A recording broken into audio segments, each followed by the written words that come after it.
with AI running in the background, it's going to start to push these changes to you. It's going to start to say, I've seen you do this 15 times. Do you want me to take this over for you? I've learned based on this.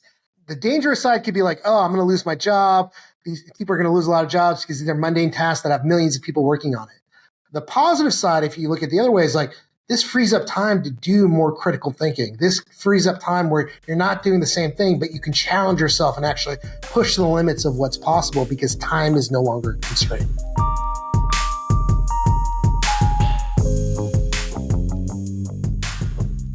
Hi, I'm Boaz, founder and CEO of Simply Augmented, and I'm thrilled that you're tuned in to Shift AI today. Shift AI is a show that explores what it takes to thrive in a digital economy of remote work and AI. In today's episode, I am thrilled to have David Shim as our guest. David Shim is the CEO of Read.ai. He's a serial entrepreneur, and he's CEO of one of the most exciting AI startups in Seattle. If you're someone that's interested in what it takes to run a fast-growing startup, you're not going to want to miss this episode. I'm really excited to have David on this podcast, and I can't wait to learn more from him. Let's get to it. All right, David, thank you for joining us today on the Shift AI podcast. I am super excited to have you on. No, thanks for having me. I'm excited to talk. Well, I like to start talking about your background and reciting your background back to you, make sure that I get it right. It's an interesting background, a long one, and we can talk more about it. But let me start. It looks like right out of the gate, you're a founder of several companies, EcoBay, League Traders, and then right after that, you went to Avenue A, Razorfish, and were a data analyst there and a senior account manager. From there, you went to Faircast as a director of digital marketing, and then to Web Trends, and then to Quantcast. And then you became the founder and the CEO of Placed, which was then acquired. It was acquired by Foursquare, which you were there for a while as chief executive officer, CEO, which must have been a really interesting experience. And I also know that you're an angel investor that's seen a lot of deals and had a lot of experiences investing in startups, which I think is really interesting. And now currently you are the co-founder and CEO of Read.ai, which is a really, really interesting AI company that we're going to get more into. But did I get it right? I know there was a lot of stuff leading up to being the CEO of Read, but did I get it clse? No, you hit it right on the ball. I think you got a lot of different things in there. Some of them were shorter than others, but I think if we dive in early on, it really highlights with League Traders, with EcoBay. I didn't know any better. So this is kind of when you're in college, when you're a senior in high school, you're like, hey, there's a problem. I think I can solve it. And one was around stock trading, and I wanted to build a stock trading league. So this is before Wall Street bets by about 30 years.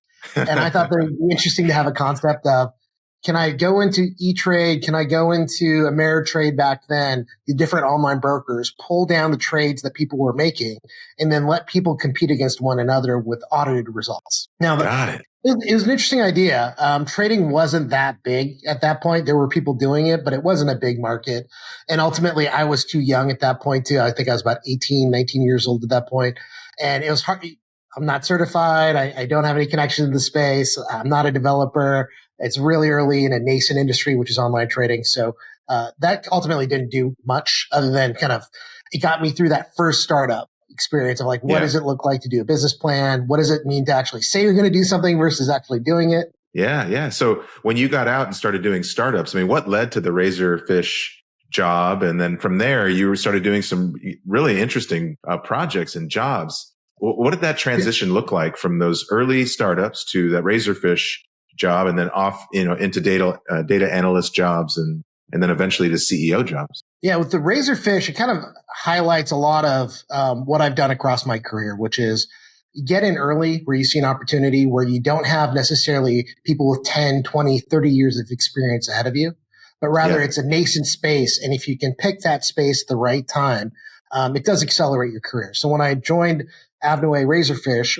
digital marketing was there, but Google search and paid search actually hadn't even been released yet. It was more about the banner ads. Like, if people don't remember this, but there used to be banner ads in Google search right at the top. And so that's when I came into the space. And so what that highlighted was there's this huge opportunity of digital advertising. Nobody was measuring it other than to say, I put a banner ad and this is how many times the page loaded.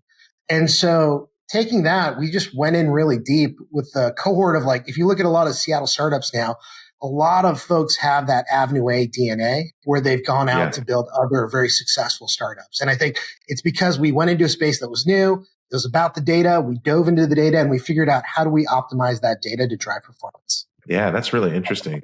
Well, let's take a step back here. I always, the show is about AI, but it's also about work and about the future of work and about how work establishes our identity. So what was your first job pre all those startups where you actually got paid? First job was I worked in a movie theater. It was the Alderwood 7, I believe.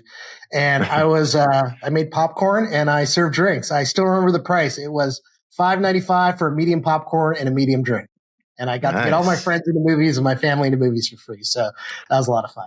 Did you learn anything from that experience as being I think just front of the house? That was just people person, like just going out and like being able to talk with many and many people over and over and just doing the pattern recognition. Like, okay, this person doesn't want to talk to me. I'm just going to tell them the price. Go for it. This person wants a little bit of chit chat. Hey, you can upsell this and I can win this thing in the back end. All right. And it just gave you that opportunity. And again, as a kid, you don't know any better. So for me, it was just kind of like a fun thing to say, let me try this. Let me see if this hits or not. And that experimentation was kind of fun at scale. It's good training for CEO and for pitching to investors. 100%. Speaking of being a kid, what was it like family-wise? Were your parents entrepreneurs? Did you talk about business as a family? Was that something that came up? What was it? What was that vibe like in the early years? Yeah, that was core to our family's DNA. So my parents, college educated from Korea, they came over and with me when I was about like 2 or 3, I believe. And they came over and they had degrees, but they didn't speak English very well. And so ultimately they had to start their own business and they went into kind of the grocery store, the dry cleaner, like what you hear about Koreans, to be honest, like when they first come over in that first generation. And the reason, and we had a great life, it was hard, but what I saw them do was they couldn't necessarily win on mind alone because they didn't know the language, but they could win on brute force. And by brute force, I mean, it's like doing 18 hours a day, 19 hours a day to say, hey, I can only make this much per hour, but if I throw enough hours at it, that I could actually go in and stack these things. And it's almost like a startup. You have no product and you have to just throw yourself at it. As you start to get a little bit of traction, things become easier and easier. And I think I saw that with both my mom and my dad, where they really kind of went out in the market. And then my dad kind of split off where because of the work that he did, he interacted with so many people. He ultimately started selling cars. He started selling cars to a wide variety of people. And he was one of the best sellers in the late 80s when he was doing that. That's amazing. So obviously that affected you. I can hear, in your voice that kind of shaped you in a lot of ways. 100%. Because it taught me like there isn't a problem you can't solve.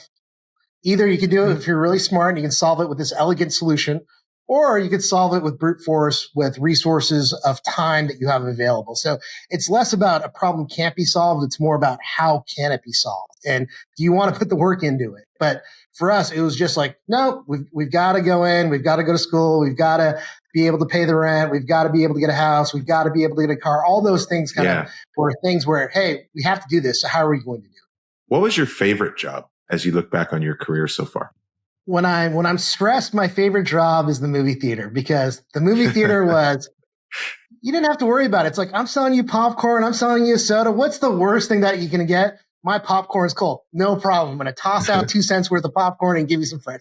I miss those days where I didn't have to worry about it, about kind of what I'm doing the next day, because it was just repetitive. But the most satisfying job is really starting Place and now starting Read, where it's really about kind of taking an idea with co-founders, with early employees and saying, 90% of the people don't know what we're doing. The same 90% also don't agree with what we're doing, but we think there is something here. And to actually build something from nothing is great. Like that, I get a lot of joy out of that. And that's the most satisfying. But if you stack it up and you count like the days that are good versus the days that are bad, a lot of times the days that are bad are a lot more, but the days that are good are just so impactful that it kind of blows it out of the water. Well, let's talk about Placed first, because that's a good story. And the acquisition was interesting. And then you had a chance to kind of work at Foursquare. So can you talk about that? And then we'll jump into Read. Yeah, absolutely. So I started Placed back in 2011, solo founder. And what I learned through that was you could have an idea, but you also have to make sure that you have a strong core team. So we had early hires that were contractors that I brought on board, but they weren't bought in. They weren't willing to put the time in to solve specific problems in certain cases. They weren't bad. They weren't owners of the problem. And so what happened was, went through that. Then I started to find some people that were more in line with like, hey, let's build this thing. I want to own this. I'm willing to stay up till 2 without being asked to do that. And so that group, that early group, I think we've got like about 10 to 12 people. I worked together with them for about 8 or 9 years straight. So once we found that group, we worked together for an extended period of time. Wow. And what Place did was, it was location analytics. So the idea was iPhone 2 had just come out. Android hadn't been released yet. You could run a program on your smartphone that could actually get location data, and you can get location data in background. Mapping was in place where people were doing mapping. Foursquare was doing check-ins at that point. But what I wanted to do was say, hey, can I take a lot of that noisy location data, run a model against it, and assign that to a store visit? So rather than this lat long saying, I'm driving across the street, I want to see a series of locations where you slowed down, where when you went inside, you couldn't get GPS, but it became Wi-Fi or cell phone triangulation for your location. And so that was a lot of heavy lifting, because in those early days, there weren't a lot of location models outside of kind of the basic mapping. And so we did that. We did it for about 2 years. Madrona, a venture group, was an early investor, and they were bought into the concept. And I went out in the market and I was like, hey, I've got location analytics. I can tell you after someone visits Best Buy, where else they go in the physical world. Best Buy actually was a customer of ours. They're like, this is great. This was about 2013 or 14. They said, normally on Black Friday, all of our execs go out on Thanksgiving. They go to either their stores or their competitors' stores. They survey people. They count how many people are in line. They ask when they leave, where are you going next, to really understand the movement of people. That year, they just used us, and we were able to go in and say, when someone went to a Best Buy, here's the next store that they went to and the store they went to after that. And they're like, this is phenomenal. It saves us time. The problem with that was not everyone has that problem case, that use case. So people were like, this is great. This is really cool. But what do I do that I know that people go to McDonald's after they go to the grocery store, not before they go to the grocery store? Like, how do I actually activate against that? And so we ran into this bottleneck where we had a really cool technology, a hard problem, but the market wasn't necessarily there at the time. And so what happened was in about 2014, a couple of people came to us and said, hey, mobile advertising is really big. Can you actually take the ads that we sell to people? There's an ID to say who received the ad. Can you map that against your audience? Because what we did was we used to pay people for their location data. So we went very transparent like Nielsen or ComScore does and said, we'll give you a couple bucks a month if you let us see where you go. We bumped those two things together, and we were able to actually say, if someone heard an ad on Spotify, did they then go into a McDonald's? And how long did that take? So that was a question where people were like, oh, this is phenomenal now. Like, you can't buy McDonald's on a mobile phone in those old days. But if you can say someone saw the ad, someone clicked on it, and then they went to a McDonald's location. So that got us product market fit, where we went very quickly to no revenue or very small amounts of revenue to growing very quickly to the point that we had been profitable from 2014 to about 2017 with over 100 employees. And then in 2017, Snapchat acquired us because they were building out their location stack. And then in 2019, Snapchat spun us out because they were refocusing on their core consumer business. But we had been growing during that whole time. So we were growing 30, 40% year over year during that time. And we spun out to Foursquare. And then fast forward to Foursquare, I was there for a couple months, and then the opportunity came up to be CEO, and they said, "Hey, do you want to be CEO?" And I was like, I'm not sure, but then I was like, you know what? This is an opportunity I can't pass up. Yeah, that's really, really cool. Okay, so then take me through what led from that experience to Read.ai, and then explain to the audience about Read. It's also a Madrona-backed company, really, really exciting AI company. To talk a little bit about the journey from that CEO position at Foursquare to Read. So Foursquare was there for about 2 years. During that time, we acquired one of our nearest competitors. We got it to over 125 million in revenue. We got it to full year profitability. But I'd been in the location at that point for about 12 years. Also, I had then placed in 3 different variations. Like sold it to VCs in terms of getting funding, sold it to Snapchat, then sold it to Foursquare. And so for me, I wasn't a owner. I wasn't a founder at that point. I was more a caretaker because Foursquare was founded by Dennis Crawley and Naveen, and they did a great job. but I wasn't the founder of that company. So I gave the board about 6 months notice where I said like, hey, I'm thinking about, I would like to transition off. Let's do a good transition. And it was near the end of the year. And so they're like, appreciate it. And so as we started to do the transition, I didn't want to make decisions going into the next year because you never want to be the leader that said, hey, I'm making all these really big decisions and now I'm leaving. So it's all up to you. I kind of let my team make that determination on what they wanted to work on, but I had to guide the conversation. But as it got further and further near the end of the kind of my term, what I started to notice was, okay, there's 40 people on this call. And I can tell you right now, 15 of them don't have their cameras on. They're on mute. And I coined a term called ghost mode, where it's like, you're there, but you're not really there. I can't see you. I can't hear you, but you're in there in spirit. Half the people, then you got 15 there out of the 40. You got another 10 where they're muted and they're kind of looking around. They're doing something else. They've got their phone and they're kind of looking here. So they're not participating. And there's maybe 2 or 3 people that are actually engaging in the conversation. So I was like, all right, this is not a good use of our team's time. So let's figure out like, what can we do here? And then I started to go in and say, you know what? This isn't a good use of time. Let's make these meetings smaller, but is there stuff that you could do there? And then what I really noticed was like on the audio and video side, are there any flags? Like beyond just talking, are there flags? You've got glasses on. Imagine if you were on ESPN.com, because I was on ESPN.com on one call, and I see in both cases that we're on the same webpage. That goes in and says, okay, it's clearly not a good use of both of our time if we're both on ESPN.com. So all those things were just kind of in the back of my head, left Foursquare. And then for about 3 or 4 months, I just started looking at different papers, went into different ideas. And the multimodal approach of engagement and sentiment wasn't something that was written about or there were many papers about.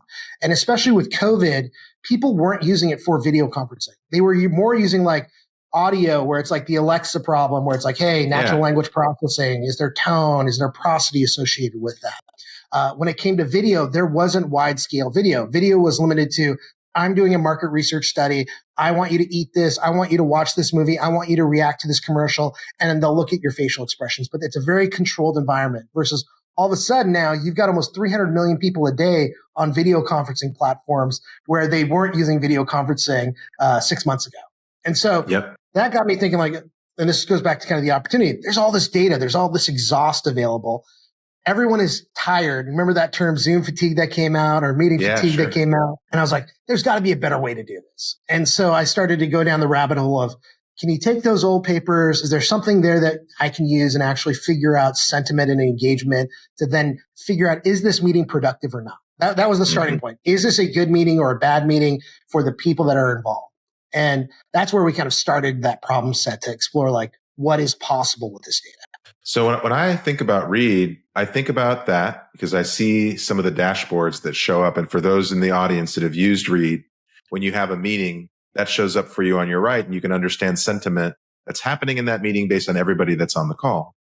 But also turns out that it's a great recorder and a summarizer. And, you know, a lot of times now where you're in a meeting and you want to be able to log that meeting into Notion or Salesforce or wherever it is that you're going to keep track of that, it also does that really well. So like when you think about Read now, given what's happened in the last, 8 months in the AI space, has it changed in terms of your original thoughts about how this was going to show up for sentiment and how now this is showing up for lots of other things? 100%. So when we started, the first year that we started Read, a lot of R&D, trying to find product market fit, and we were able to measure both engagement and sentiment in real time by participant. And we were able to automatically do that and do it with a high level of accuracy that we would show everybody. They could see it in real time and they can question if it is or isn't accurate. And most people said this is actually really accurate. The problem that we ran into with that was, what is the use case? So this goes back to place. They're like, this is cool. You're showing me that 6 people aren't paying attention on this call, but what do I do with it? I'm now more nervous that you're showing me this data versus like, if I didn't see it, I would have thought I was doing well. So we took that feedback and we said, what are people looking for? And what people were looking for at the time was transcription, give me a recap. But what happens with the transcript, it's more like insurance. It's going in and saying, if I forget something, I will reference it. But 9 times out of 10, I will never, ever look at that transcript again. It's not of high value. Then ChatGPT came along and said, you can take those and we'll summarize it. And that already existed. There were models that you could do that. They just made it a lot simpler and more robust in a lot of cases. But then we said like, hey, do we want to do that? And the answer was like, nah, everyone can do that. Anyone can just dump in a transcript and do some prompts. Then we said, what if we actually combined the reactions that we receive from people? So on the sentiment and engagement side, we're not just looking at the audio, but we're looking at, are you nodding your head? Are you engaged? Are you asking a question when someone stops? Or are you looking away? Are you kind of frustrated? Are you furrowing your brow? And those things actually play a role in terms of the quality of the summary that comes up. What is an action item? What is a key question? And so we took that, we annotated kind of the text that was there, and we put it into different models, and we started to go in and we started to build our own. We did our own clustering, plus we used some of the third-party services out there, and we created a better meeting summary than anyone else has out there. And that's table stakes, but it's going in and saying we summarize meetings better than anybody else because we take a multimodal approach of audio plus video for all participants. And the way that I describe it, it's a combination of having a narrator in a book as well as a studio audience. So imagine if you read a book and it was only the quotes. Yeah, that'd be interesting. You probably get something out of it. But that narration layer to say, David said this, but Boaz reacted this way versus Susie reacted that way. Yeah. That gives you more context. And if I know what you're interested in when I'm talking, that summary I can make an adjustment to. If I know 10 out of the 16 people were very interested in the third thing that I said, that moves up on the list in the summary versus 15 out of 16 didn't care about what I did this weekend. And then we went in and said, okay, you've got the summary. What else can you do? Then we started to go in and say, not just a summary, but can you do video? And we took this approach of video of, can you automatically create video to take a 2-hour meeting and make it into a 1-minute clip? And so what we did was we call it a trailer. So if you ever seen the horror trailers where people are shocked, or the comedy, like there's a little bit of a setup and then the laughs come in. We kind of did the same thing, but we looked at engagement and sentiment. So we looked at those peaks of engagement, those peaks of sentiment, and then we cut up video so that people could watch that. Now they can go in and say, oh, okay, is this meeting relevant to me or not? Because it's showing me the high points. Then we took that a step further and we said, based on the reactions, based on what people are interested in, now create a highlight reel, which is more like an ESPN, where you watch a baseball game and it shows you those moments that actually make up that game. We did that automatically. So that got us more traction on board. Then we went in and said, hey, we've got all this stuff. Can you actually make recommendations using the AI? So how do if I know this meeting is good or bad for this person, how can I customize the recommendation for that person to have a better future meeting? So this might be being optional for the meeting, making the meeting shorter, adding fewer people onto the call. And so this is where we saw significant uptake, because this is not only AI just going in and saying, gives me a summary, but it's actually going in and saying, make my next meeting better. Give me those nudges, just like Waze or Google Maps will make my commute better. You know what I did, like last week when I drove home. Now give me a prediction based on what you have available on what should I be doing. How can I make this experience better? That makes total sense. So the question I was going to ask you, that as you were talking, I was thinking, okay, well, obviously there's other startups that are competing for this space.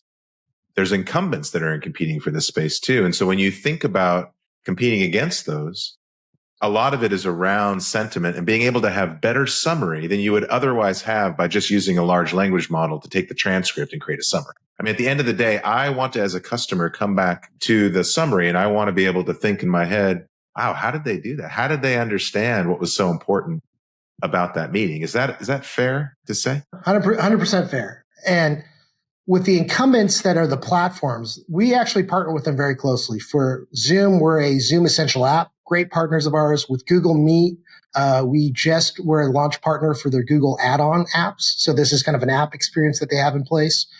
So we are very much friendly with them. And where we see the opportunity is, one, they're going out in the market and educating people that this is available. So this is a feature that's available, but it's not necessarily their core for every single day. That's their core product. The platform is the everyday product, and they have different features associated with it. And I think for us, where we see the value proposition is to go deeper on that feature, to go in and say, it's not just a single meeting, but it's a series of meetings. It's understanding what you are interested in across a series of meetings, going in and making recommendations within your calendar, being able to work across platforms. So half of our users actually use multiple platforms. So they use Google, they use Zoom, they use WebEx, they use Teams. So if you have that fragmentation, you need to bring it all together. And the best way I kind of describe it from an ecosystem perspective is Facebook and Google have very large advertising businesses.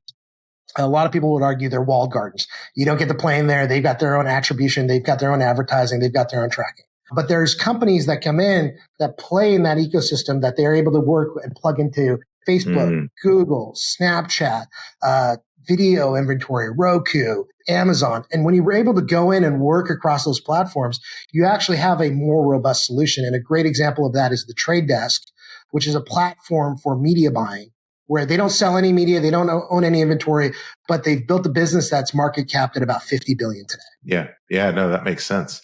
It got me thinking about meeting management. Can you talk a little bit more about that? Because we spend so much time in meetings these days, and a lot of your value proposition is helping me understand how to be better at meetings. Can you talk a little bit more about how you think about that? Yeah. So with meetings, the problem that we run into, and this is at the core, is we haven't been trained to say no. So if I send you a meeting invite, my instant reaction is to say yes. Maybe I'll follow up with a question, or I might just go to the meeting and say, "Why are we doing this?" Mm-hmm. And so that's problematic. We're too polite, and we're too polite that we don't want to say no, because when you decline a meeting request, I know I get declined sometimes, and I'm like, "Why'd you decline this? What's going on?" I'm like, you almost take it personal. Yeah. But in reality, the meeting request shouldn't be that personal. It's really transactional at the end of the day. Just like with Google Maps, no one gets offended when it says make a right turn when you're used to making a left turn, because it's going to save you time. I think the same goes for meetings. And so where it starts with meetings is the ability to actually say, was it a good meeting or a bad meeting? And if you're able to understand, was it a good meeting or a bad meeting, you can go into the metadata and start to understand what are the features that made it a good or bad meeting, and then what can you do moving forward to prevent that. So we've got a product called Smart Scheduler. It's a Chrome extension that works with Google Calendar. And what it does is it takes the learnings from all of your past meetings and it goes in and gives you nudges. So I know that after 4 people in a meeting, my engagement rate drops by 27%. So it'll actually say, if you have that 5th person, engagement's going to drop by 27%. Hey, have you thought about making this meeting 30 minutes shorter because the meeting score is going to go up by 15%?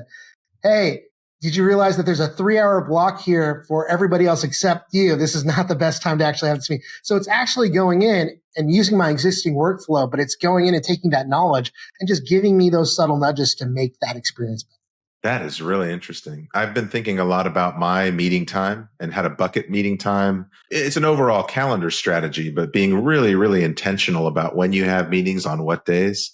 And so a lot of the way that you think about this is in line with that. You know, it's like saying, hey, time is valuable. Let's make sure that if we are going to sit down and have a meeting together, that we're doing that in a very intentional way. And I love that. Absolutely.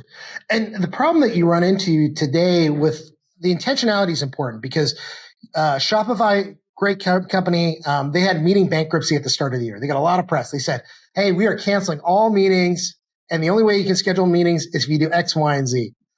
It's a good way to do it, but it's kind of like if you're in the Civil War and you got a bullet wound and you cut your arm off. Like, that probably wasn't the best way to do it now. Like, there are ways to do it smarter. And I think the feedback that you saw is like, it had meaningful impact, but how long is that impact going to last? When your boss wants to meet with you for an hour, are you going to say no in that instance? Are you going to get back into those old habits? Because if you clean it up once, you're going to have to do it again in most cases. Like, I remember in the old days, we used to have no meeting Wednesdays or no meetings after 3:00. But if something comes up, you have to meet. So I think this is where AI and technology comes into play, is to go in and say, how do I subtly kind of organize things behind the scenes without being offensive, without feeling like it's cutting off an arm, but it's going in and saying, hey, just move this back by 30 minutes. It's going to be better. Yeah, that makes sense. Is your team fully remote, or are you guys in Seattle mostly? What's the makeup of your team? Where do you work? What's that hybrid situation look like? Yeah, so it's about 60% in Seattle, 40% remote. So we wanted to kind of take that approach, and it was important because as a meeting company, it's important to actually use video conferencing. And the second part of that is you want a mixed approach, because what we're seeing now is not that video conferencing activity is dropping off. You're just getting mixed experiences now, where there's a group of people in a conference room and there's 4 people that are remote. And you're starting to see that happen more and more.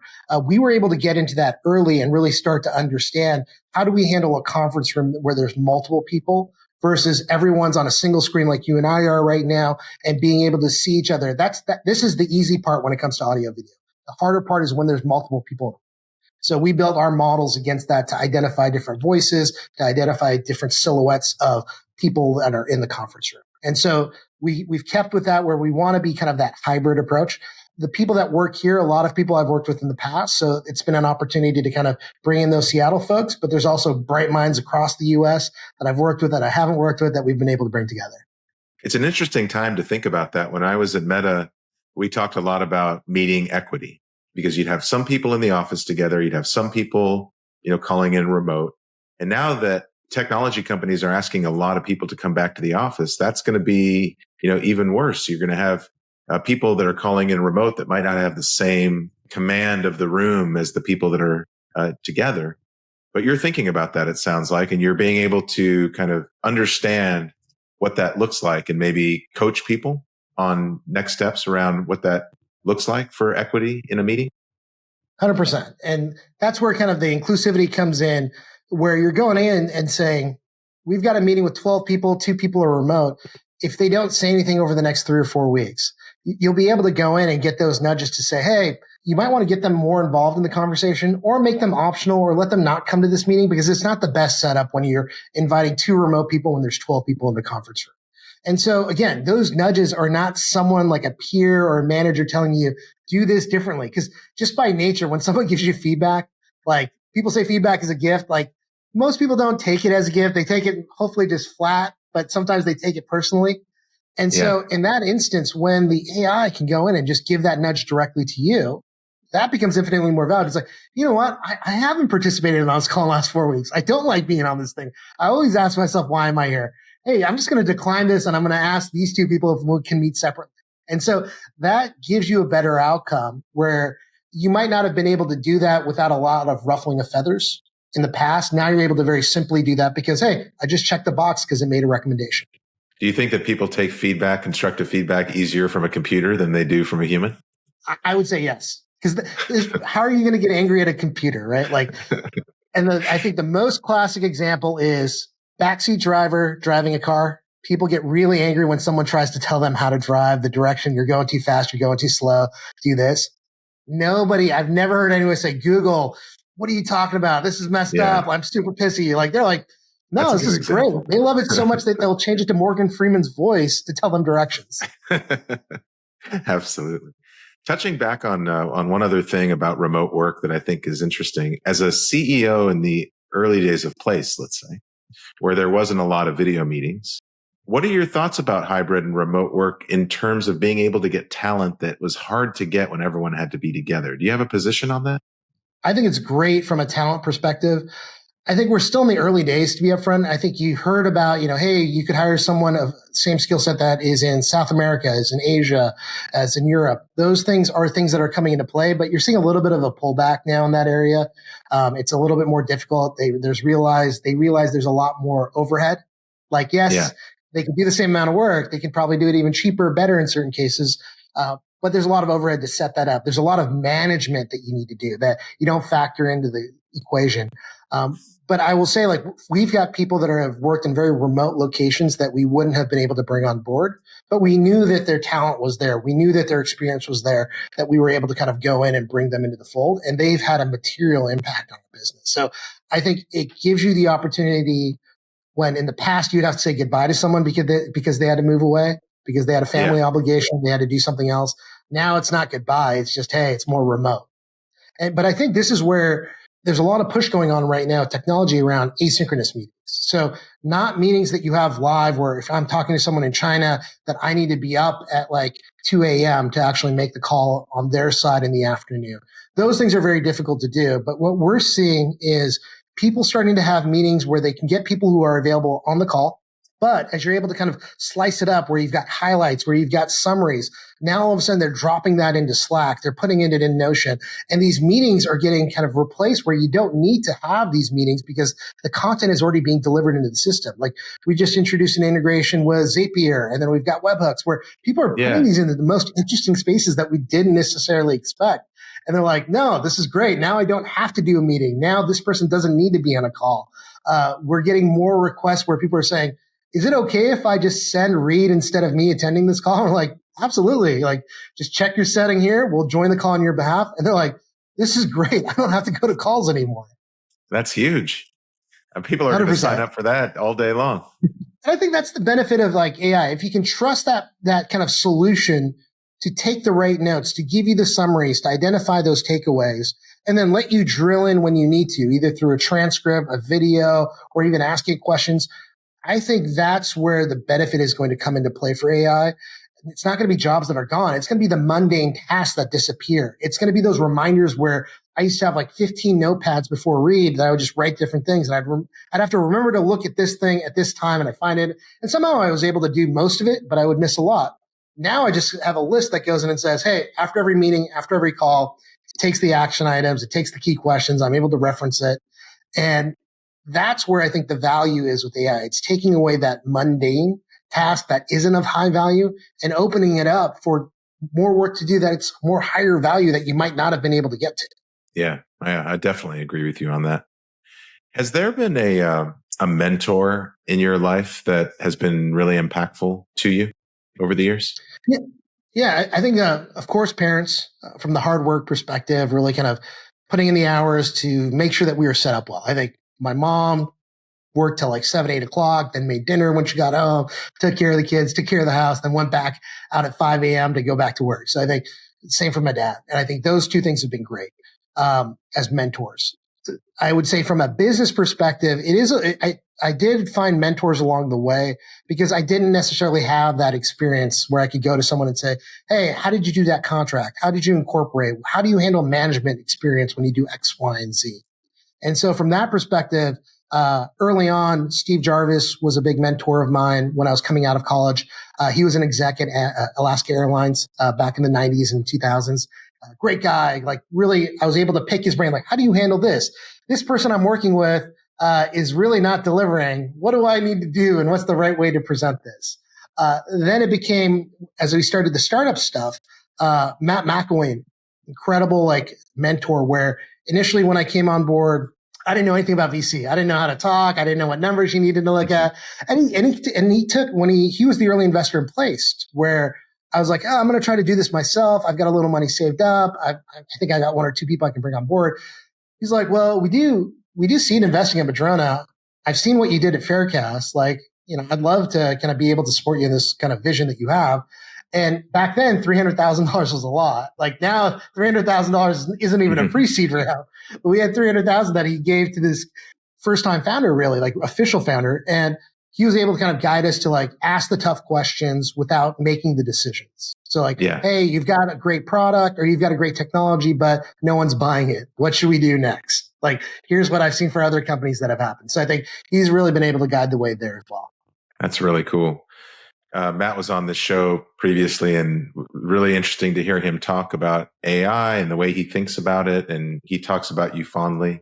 When you think about the future of AI and the work that you're doing, what do you think are the big emerging technologies in the next 5 to 10 years that you're thinking about, that you think the audience should be thinking about as well?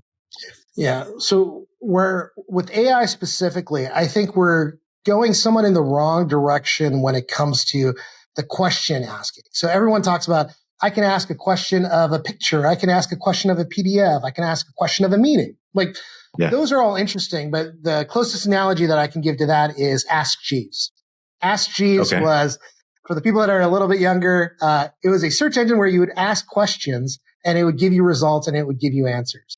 That ultimately lost because questions are a lot of work. You almost want content delivered to you. Google search one because you could just look for keywords and they give you the thing that you wanted to look for. But now if you look at kind of how people are consuming content, it's discovery, it's feeds. So if you go on LinkedIn, it's information based on what you've liked, what you've engaged with that starts to bubble up and people who are in your network.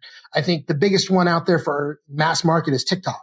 TikTok is within 3 or 4 kind of videos that you watch, it's going to pick up, hey, how long are you looking at this video? Did you watch it again on replay? Did you click the like button? Did you look at the person's profile? And it starts to stack that to go in and say, deliver content that is interesting to you. And for Read, what we started down the process, and I think this is the overall market, is really more about that discovery piece. So we created a product called For You. And what that does is it looks across all of your meetings. So I had probably 30 hours of meetings this week. Across those 30 hours of meetings, I might not care about 18 of them because they're subjects where it's part of a team stand-up. It doesn't matter. But when I'm kind of nodding and I'm looking at the screen, I'm like, oh, that makes sense. Or I ask a question. Read will start to pick up what topics are interesting to you, just like if you push the like button. Interesting. Yeah. And what we'll do is we'll start to create summaries, not on the meeting, but on the topics. And it'll look across your meetings to say, what are you focused in on?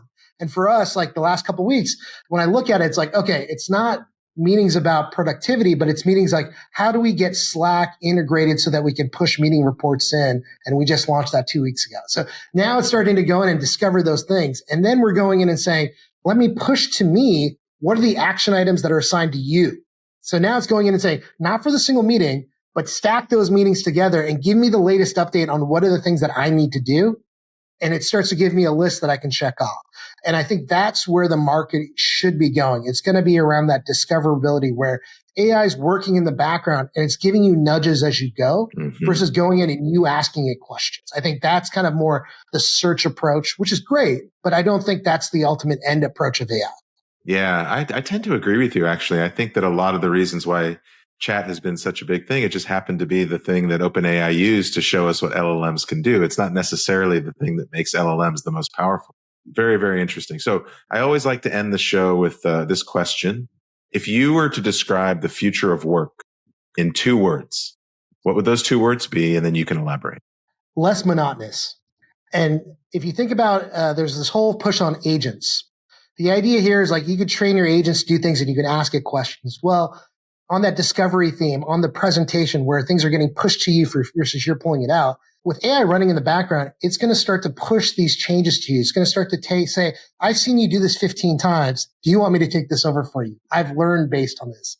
Hey, I noticed that you were on 12 meetings where you were talking about integration of HubSpot into your platform. Well, do you want me to write a PRD on that? So now it's going in and it's saying, hey, I don't need to think what I want to do with this, but I can actually get recommendations like, hey, I would love a product requirements doc because these are meetings that I want to do. Or, hey, across my team, there's 5 product managers. Across those 5 product managers, they've interviewed maybe 25 people about the product. Do you want an aggregation and do you want kind of a PowerPoint deck about these things? I think that's where the future is going to go. So the monotonous tasks of like, I need to write these down. I need to put this into Notion. I need to put this into Excel. Those things will be less and less because the AI will take care of it on the back end. And I think that's going to allow the dangerous side could be like, oh, I'm going to lose my job. These people are going to lose a lot of jobs because these are mundane tasks that have millions of people working on it. The positive side, if you look at the other way, is like, this frees up time to do more critical thinking. This frees up time where you're not doing the same thing, but you can challenge yourself and actually push the limits of what's possible because time is no longer a constraint. I love that notion. That's amazing. And I really, really appreciate you coming on the show. It was really fun to talk with you. And I'm excited for Read and I'm excited for you. And it's a good time to be doing what you're doing. So thank you very much for joining us today. 100%. Thanks a lot. Appreciate it. All right. That's a wrap. Thanks for tuning in. It was so fun to have David on this episode, and I loved hearing his stories about what it takes to run a venture-backed startup.